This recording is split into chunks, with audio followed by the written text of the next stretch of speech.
Hello and welcome to the VSC podcast. Here we sit down with professionals that serve survivors and victims of trauma or those who have experienced violence, and we have conversations about social issues. My name is Jenarine, my pronouns are she, her, and I am the Education and Prevention Coordinator at the Victim Service Center of Central Florida. In this podcast, we discuss sensitive topics such as sexual assault. It is important to take care of yourself while listening. Some suggestions are listening while you are in a healthy headspace or knowing who you can reach out to if you become upset. Our 24/7 helpline for crisis calls based out of Central Florida is 407-500-HEAL. For the Florida State Sexual Helpline, call 888-956-7273. By contacting the National Hotline at 1-800-656-4673, you can get support and learn about your local resources. There is always someone ready to help. In today's episode, I have with me Ralph Reinert, who is a child sexual abuse survivor.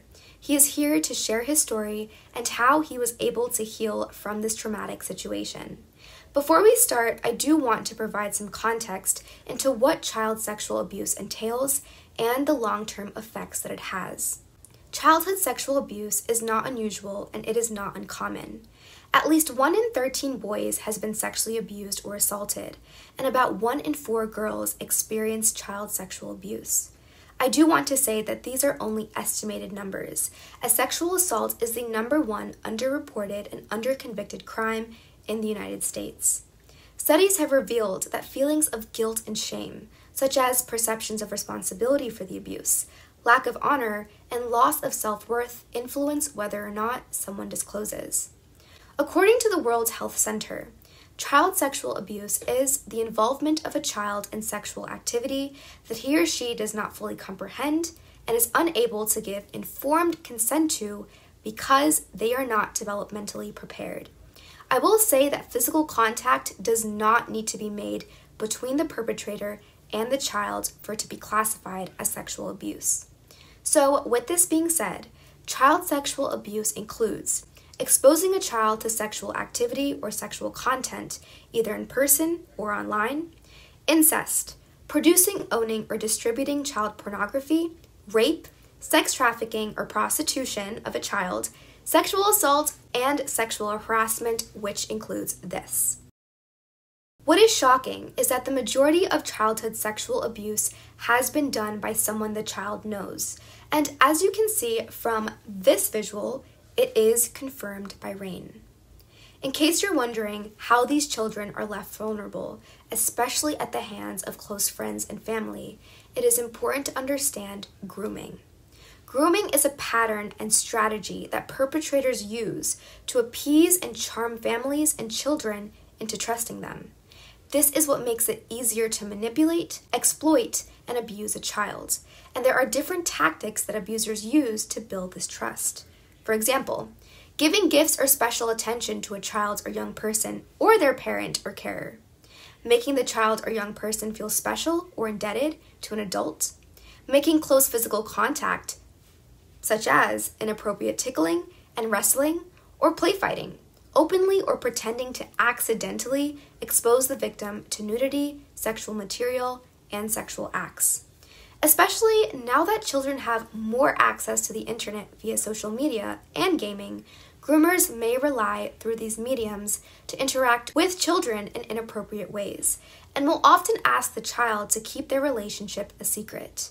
The grooming process may continue for months before the offender arranges a physical meeting. Essentially, child sexual abuse is a violation of a basic human right to life, health, personal freedom, and security, as well as the right not to be tortured or exposed to other inhuman, cruel, or degrading treatment. Child sexual abuse has long-term effects that include and are not limited to increased risk of chronic health conditions such as dissociation, post-traumatic stress disorder, depression, and anxiety. Now that you have a better understanding of what child sexual abuse is and how it happens, I would like to introduce you to Mr. Ralph Reinert. Ralph, thank you so much for being here today. Oh, you're welcome. My pleasure. So, Ralph, would you mind sharing a little bit more about your child sexual abuse? I was about from 9 to 15. I was abused by a nun family member. It was a friend of the family's, whatever. Um, but different than a lot of people. I didn't realize it until I was in my mid 50s because it was my brain just kind of put it in the back and didn't know. And I had no clue and not even an inkling of what happened to me. Except I was told during my childhood that I was quiet as I grew up after, this abuse happened. I was very quiet. I stuck to myself, but nothing, like I didn't have any issues. I didn't know. So that was good for me. And I feel that, it came out when I could handle it. And so the remembering part of it, there's bits and pieces. I lost a lot of my childhood where I don't remember a lot of things. My siblings, we did things together, vacations, whatever, hugs from my mom. That's all not there. So the abuse part is and comes and goes. And my mind heals, it stuff comes back in, Right. sneaks in. And I'll remember things and won't know if it's something that I remembered or someone told me. But as a survivor, and people that are survivors know that it never goes away. It's always there. So little parts of it where I know, when, the age limit. Um, there's other things that I don't remember, like the outside of the house or how to get there, but inside, absolutely every detail. So this went on for about, with help of my memory that I do have of it and my family members, it was about from 9 to 15 is what I think it happened. Um, so when this all came out, it's one morning when I woke up and was going through a very hard time in my marriage, I blurted this out that I was abused. And that was the first time that I mentally remembered it. Um, so it was, I would say, within weeks of that is when I immediately went to therapy and started therapy and have been in therapy for 15 plus years. Plus I still have touch-ups, but not always about my abuse, but other things in my life where I still talk to the person who saved my life, which was a therapist. How old were you when you realized that you had been sexually abused as a child?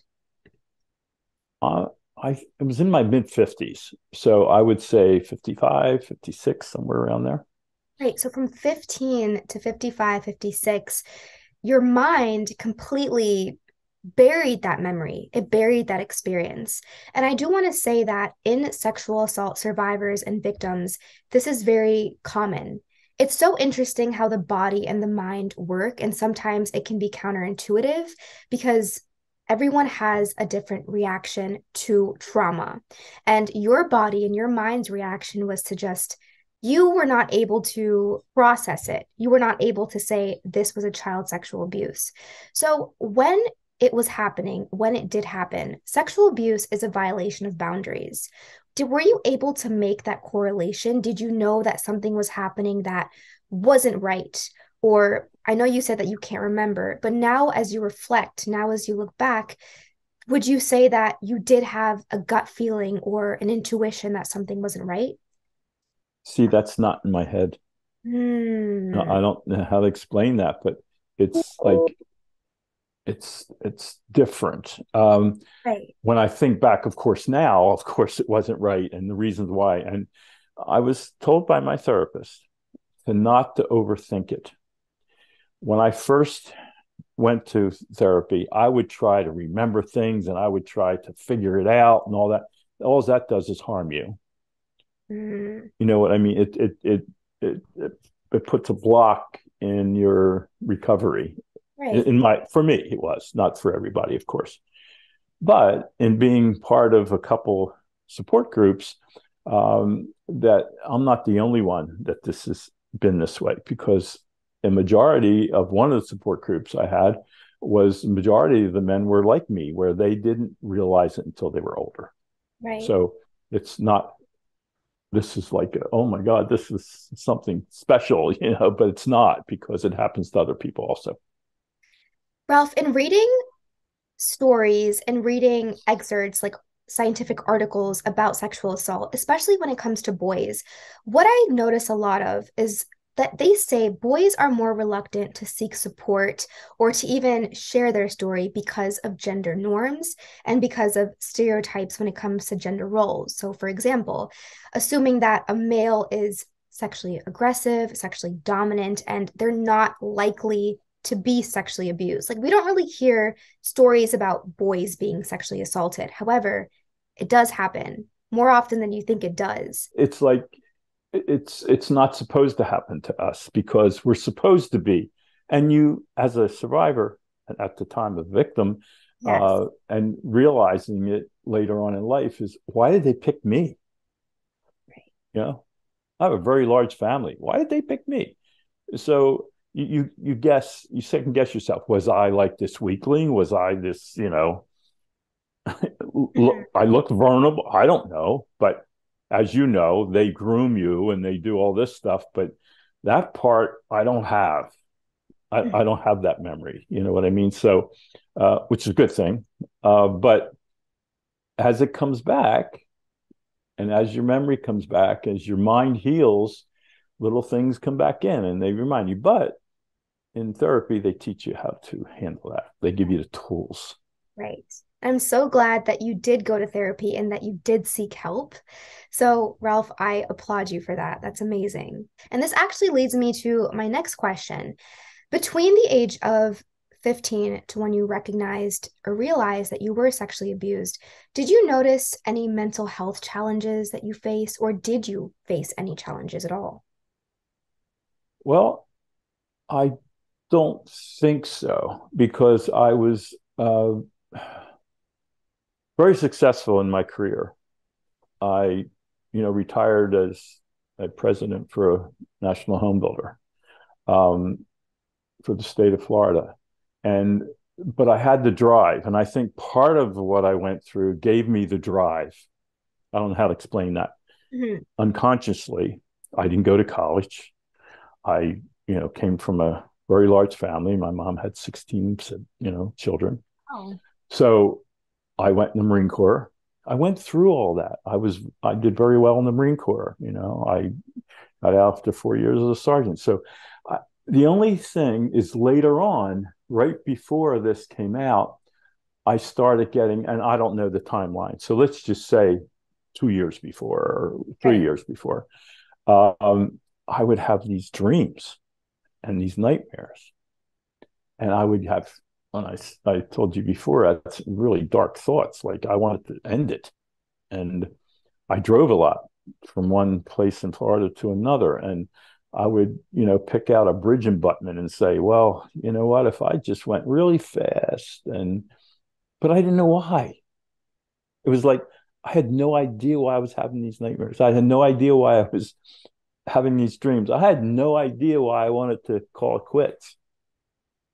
Mhm. So that, all I can say is, during that timeline, there was, that was what happened.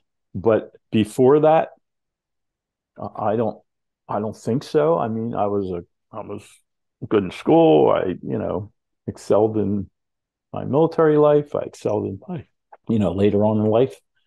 So I don't know. When you were having these dreams, did you think that it was originally from PTSD from your military career, or did you know that there was like something else or had to be something else? I didn't have a clue, Mm. because the military and the um, this did not coincide with each other. Correlate, right, So it didn't interact. And even though you have PTSD, it's different. right. But my mind also blocked out a lot of my military career, the bad stuff. Mm. So good thing. Mhm. Now, I was told that, I could get hypnotized and I don't want to know. I have enough on my head to, I don't want to go there. So I don't think that had anything to do with it because it was years after I came out of the Marine Corps, which I was only like 23, 24 when I got out of the Marine Corps. So there was a long time of being married, having children, all that, that it didn't, you It know what I occurred to mean? me It didn't at happen. all. It's just that the quietness part of it was that, okay, so you meet friends and you're out with friends and you're doing, what do you talk about? Oh, when I was a kid, I did this. Well, I would just sit there because I had nothing to say because I didn't remember, didn't know why. So people would fill in for me. So it's just different. Now, as you've gotten older, now as you've recognized I was abused and realized that you were abused, is it still hard for you to remember things? So, for example, could you remember what happened 2 years ago, summer 2020? Oh, yes, correct. Okay. Yeah, yeah. Okay. Yeah, I don't have short-term memory or long-term memory. I mean, I'm 75 years old, so I mean that happens to, well, I'm going to be Ralph 75 looks next year. great, by the way, everyone. But you know what I'm saying? It's like you forget things, but nothing that's real, focused on one thing or the other. No. And has it been difficult for you to form relationships and friendships with people between that time period? Because we see that in victims of sexual assault, they it's harder for them to trust people. It's harder for them to be vulnerable. Has have you experienced this in your own life? Um, Not that I know of. I have a lot of friends, longtime friends. Um, but the trust thing still is there. Hard for me to trust people.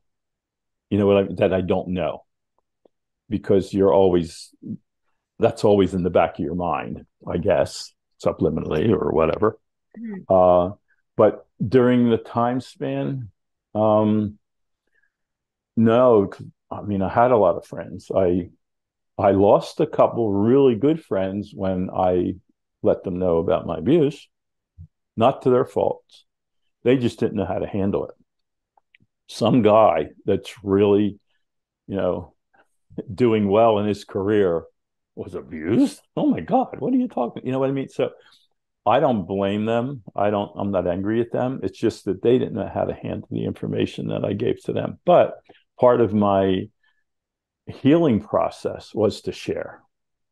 Mm, That's a hard one, by the way, in the beginning. Now, as you know, I'm sharing today and I can share it and it doesn't bother me anymore. Um, every once in a while I get emotional, but and I don't know why. It's just that I get emotional because mm, one of the things during my childhood and in my young adult life is I didn't have emotions. I lacked emotion. I mean, I didn't cry. I didn't do, now if you show me a commercial that's sad, I'll cry. right. So, what So, was the process, or what has the process been like for you in getting back in touch with your emotion?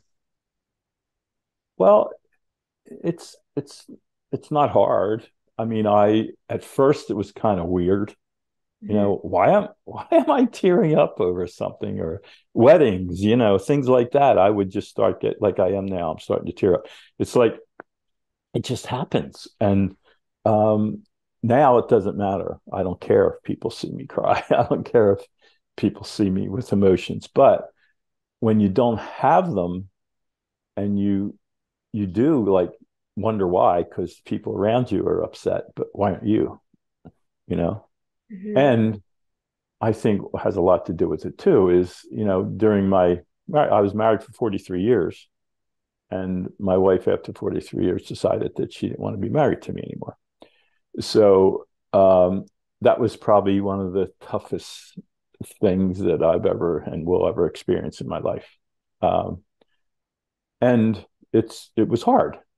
It still is tough, but I'm with somebody now that's, is we're great together. We love each other. So it's still good, but it's always there, if you Right. know what I mean. I mean, And that's a long time. 43 years is a long time.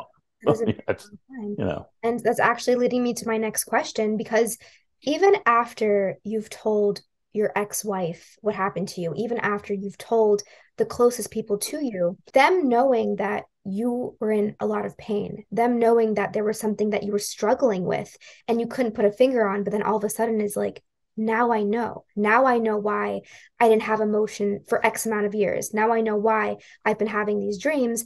You would want and you would expect and hope that they would be there to support you. But since these people that you've loved so dearly for such a long time didn't support you, what thoughts went through your mind and how were you able to overcome this feeling of, I'm assuming, would be loss of self-worth, loss of, your self-esteem decreasing, feeling unloved, unwanted? What was that like? terrible, devastating, unbelievable. Mhm. And again, you go back a little bit and you start blaming yourself. Yeah. And that's the tough one. And that's where therapy is, what can I say? Without it, I'm also a very prayerful person. So I also have faith that um, it's a very inexpensive therapist that you can talk to any day in the shower, walking down the street. So that's been a lot of help for me too, is my faith in God. But it's hard. It's like, for someone that you love for so long to say they're tired of being your memory just rips your heart out, you know, after they know what you went through. But there also there was a mental issue there too. So um, there's no hate there, or there's no, just a lot of pain, of course. But that's what, that was part of my life, and you have to move on. And thank God I was strong enough to do it, because man, there was some really tough times Right. too. But most of my friends, majority of my friends were supportive for me. My family, unbelievable. My immediate, my brothers and sisters and all, my son, very supportive. So that was what helped pull me through. But still, number one, Linda Ritter, my therapist, saved my life. Is there anything else that you would recommend besides therapy that can help someone to not internalize self-blame, to not blame themselves for feeling unloved, for not being or feeling unworthy? Is there anything else that you would say has helped you? Yes, doing one thing with me being part of a volunteer group that I've done, in different states and whatever. You have to be you have to be healed first. You can't help other people, number one, till you're healed. Some people think, well, I'm going to volunteer, I'm going to get involved with this because I want to get better on. You can't, in my opinion, by the way, this is just me. You can't help someone else unless you're there, if Right. you know what I mean. So my thing is, number one is therapy. You can't do it on your own. I've heard a lot. I can handle this. I'm a big guy. I can do this. I'm this and that. No, you can't. I don't care if it's a therapist, which is a tough thing to do for a man to do, to, bring himself down to he needs therapy, or have to tell his friends that I have a therapist. It's hard. So if you can't do that, then get involved with a group, or if it's a church, or if it's a support group, or if it's something, but you can't do it on your own. If you don't have the family to back you and you don't have that support, you need something, because doing it on your own don't work. It's, there's a lot of us that aren't here anymore because they didn't seek help, or didn't get out there and share and be part of a community or whatever. That's all. I mean, it's just, you have to. Ralph, how did you in particular start your healing journey? And what was your process of acknowledging that you were now a survivor of sexual abuse, of child sexual abuse? I don't know what drove me to go on the computer 2 weeks or a week after, whatever it was, and look for a therapist. And I picked this lady out just by her face and said, this is the person. Never met her before, whatever. Um, what drove me to do it? I just knew I needed help because of the previous where I was having these bad thoughts and I was, wanting to end my life and things like that. I just, I guess I had the wherewithal knowing that you can't do this on your own. You need help. So it has to be within you. I don't think there's anybody that can make you do it because it's so hard at first to share. Like my first therapist session, I made her swear that she would never, ever, ever, ever tell people about my story. Well, here I am. So it's just so hard to do it. It's just so hard. So just, get as much energy as you can to make that first step. And then once you make that first step, there'll be some ups and downs. The other thing is, and I've heard this from other men, is that, my therapist, not too sure. If you're not sure of your therapist, if you don't bond with him or her, get another one because it's not going to work. You have to have total trust and you have to have that gut feeling that this is the person that's going to help me. Because if that's not there, I don't think it's going to work for someone. Right. So it's important to have that connection. And it's also important to make sure that you are ready to heal, that you are ready to go through that journey. So that's very yes. And not the same thing, but just say, for instance, years and years ago, I used to be a smoker. I used to smoke. And, people take these shots and the needles and the, Nicorette and all this stuff. You don't do it and you can't do it until in your head you say, I want to quit. Mm-hmm. Kind of the same thing, not the same. You know what I mean? It's you have to want to do it because if you're not sure and you're not really into it, it's not going to work. It's not going to work. And we also say that at the VSC too, like there are people who think they want therapy, but the truth is they're not ready for it. And when you're not ready for it, it's not wise to start the session because you're not going to see the change that you want and you're not going to be able to make that change in your life. So I think it's very important that you said that, Ralph. It is very important. It is. My next question is about self-forgiveness and also forgiveness of others in general. So in your healing journey, in speaking with Ralph, Ralph talks a lot about how he has forgiven himself, but also he's mentioned throughout our conversation how he was able to forgive his friends and also the person that he loved the most at some point in his life, his ex-wife, for not being able to support him through his journey. Ralph, can you talk a little bit more about forgiveness? And what about now when it comes to your perpetrator and when you think of that person, what thoughts go through your mind? Okay, so you're absolutely correct on the other ones. I have totally forgiven myself. I don't blame myself anymore. I was 9 years old. My therapist, during my questioning why, she had me get a picture from one of my siblings when I was 9 and carry it in my wallet. And every time I would look at it, it would remind me, this little boy, it's not his fault. So sorry. So the forgiveness part of myself was the longest one. The forgiveness of other people was a struggle because it sometimes leads to anger. And it's so hard to forgive when you're angry. So you have to be really committed to it and really say, you know what? Again, this wasn't me. It was about me, but it wasn't my fault. Mm-hmm. But there's one thing that I kind of, and I've talked to my therapist about this quite a bit, is about this. And excuse me, I'm not a therapist, or I don't think this is just my views. Okay. The cliche of you have to forgive no, I don't think so. I have not. Because my life in my 60s lost a wife because of this, of 43 years. How can you forgive someone who did that to you? How can you forgive someone that altered your life? So you see what I'm saying?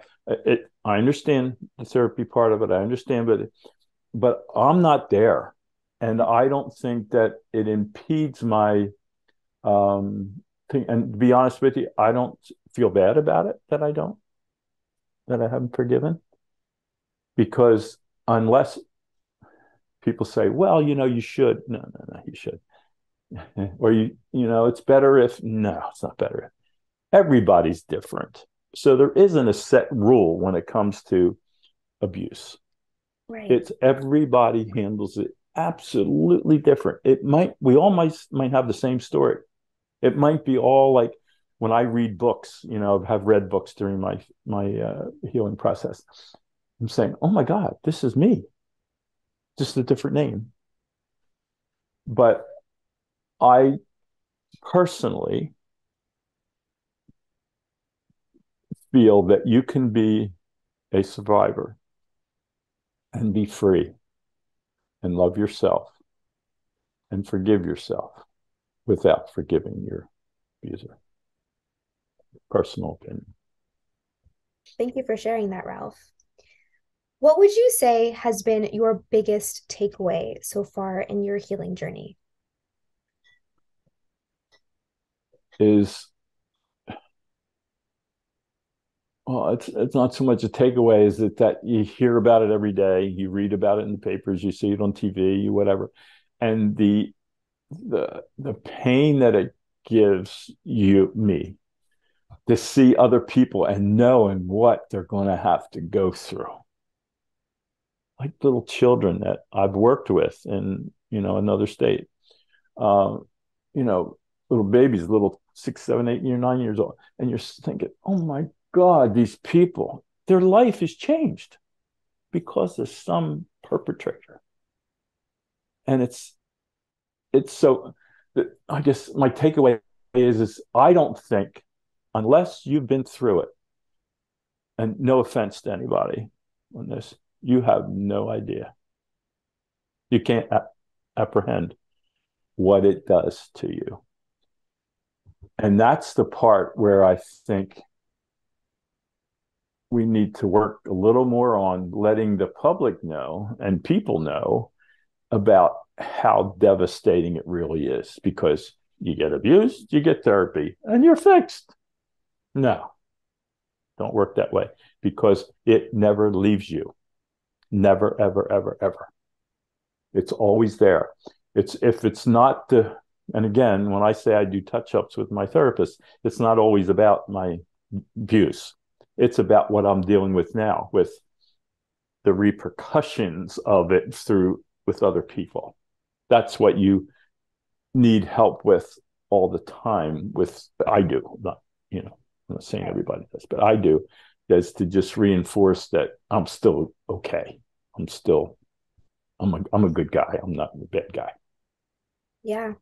And when it comes to child sexual abuse survivors, a lot of the times, and through what I've been reading as well, is instead of blaming the perpetrator, these kids, like, they know that this person is like their caretaker, their carer, someone that they know they're close with. And just to state this one point, perpetrators, the people who are abusing, sexually assaulting these children, they know the child. They are someone who is close to the child. They are either a family friend, they can either be a caretaker. And it's like I mentioned in the beginning of this interview, that perpetrators are close to the child. So a child is going to have a hard time like blaming that perpetrator, because in their mind, this is someone that they know, this is someone that they love, and they don't see anything wrong with it. Ralph cannot remember his childhood because of this event, because his mind, his body, his brain disassociated his experience. And other kids, however, they can remember the event. However, in their mind, they blame themselves for what happened. They say, I deserve this because I was bad. Or this person did this to me because of what I was doing. It's never blaming the perpetrator. And I think that's so important because blame always needs to go back to who it belongs to. And it is the perpetrator. And as these children get older, like you said, it's the journey, the struggle, the emotions, the repercussions of it, whether that's not being able to trust again, not being able to be intimate with people again. Like these are repercussions that survivors and victims they experience throughout the course of their lives. So, like Ralph said, it's very important to seek help, to find someone who you can talk to so that you can uncover what these, I don't want to say setbacks, but I do want to say these internal, like, Ralph, what's a good word? What would you say these emotional, I guess a roller coaster? It's just, and it's different for everybody. It happens at different times. It's it's smells, it's looks, it's people that look like somebody, or you know, uh, a movie theater for some people, or whatever it is. There's so many triggers out there, so many triggers, and it's there's we also have to understand with survivors and people that it's not your, no matter what, it's not your fault. Just like I've been on police interviews with older people, older women, and these police, they had no clue. They weren't taught properly. Why were you out after 2 o'clock with nobody around you and wearing that? I don't give a darn. You could walk down the street naked. You shouldn't be sexually abused by a man. Period. Blaming. So there's, no matter what it is, it's, again, there's not enough. I can go on. There's not enough education to enforcement people, not enough people. There's not enough of us out there right now to make. But if we save one or two people, one or two people, it adds up. It counts. Just like, at events we go to, we talk to one person and they make that phone call. We made our day. We might have talked to 500 people, but if we saved one of them, it was a worthwhile day. Yes, it was. Something that you said that really stuck out to me were the triggers, the smells, the similar faces. Would you say that's how you started uncovering your memory a little bit? Was it kind of like, I don't want to say deja vu, but was it something like, okay, I smell coffee. Wait, your mind takes you to a memory and you're like, oh my gosh, I remember this. No, I don't think it was before, but after. I'll give you an example. I was traveling and we were walking down this main street in another country, and I got a whiff of something. And I'll tell you how dramatic it is. It was the smell. I don't remember exactly what smell it was, but we wanted to go down this street. My legs would not work. I couldn't go. I just couldn't make that right turn. So you don't know when it's coming. You don't know where. It can happen anywhere, but it happens. And that part of it, the triggers and the smells and all that are still happen, but you know how to handle them. You just some of them, you just blow it off. I know what that's about. Or you don't know, and then you think about it a little bit, but then you use a tool that was given to you on how to get rid of it. Ralph, my last question for you today is, what is a piece of advice that you would give to an adult who is listening to our podcast who was sexually abused as a child and is still in their healing journey, just like you are? What is something you would say to them? Give us a call, because we can help. We can be there for you, because you cannot do it yourself. As much as you think you're strong or you're mentally stable, and all that might be true, but this is a biggie. This is something that needs something more than what you're capable of. You can't do it yourself. I know that. I don't care if it's me or Joe or Harry or whoever it is.